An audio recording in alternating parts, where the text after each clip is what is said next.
गुरुजी गणित अगदी मन लावून शिकवत होते. 5 ने 5 ला भागले तरी उत्तर एकच येत होता आणि 7 ने 7 ला भागलं तरी उत्तर एकच येणार. म्हणजे कोणत्याही संख्येला त्याच संख्येने जर भागले तर उत्तर एक येतं. x भागिले x बरोबर 1.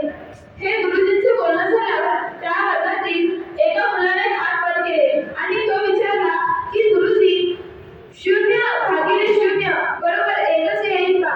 त्यावेळेस गुरुजी म्हणाले की हे काय बोलतोयस तू? शून्याचं तर मूल्य नसतं.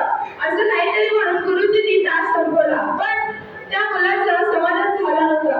तो प्रश्न विचारणारा मुलगा म्हणजे श्रीनिवास रामानुजन. पुढे त्याला नोकरीच्या ठिकाणी पण हाच प्रश्न विचारला होता की 0 भागिले 0 म्हणजे किती? तेव्हा तो काही बडबडला नाही, कारण की त्याचं उत्तर त्याने स्वतःच हुडकून काढलेलं होतं. त्यांचा जन्म 22 डिसेंबर 1887 मंजावर येथे झाला.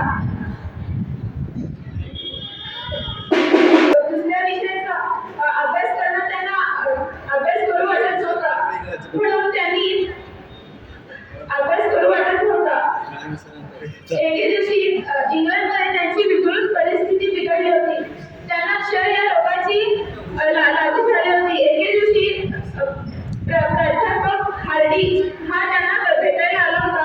तेव्हा तो ज्या टॅक्सीमधून आला होता त्या टॅक्सीचा नंबर 1729 असे होते. तो हार्डी त्या श्रीनिवास रामानुजनला म्हणाला की 1729 हे नंबर काहीतरी मला विचित्र वाटत आहे. तेव्हा रामानुजनने उत्तर दिले की 1729 म्हणजे 10 घन +1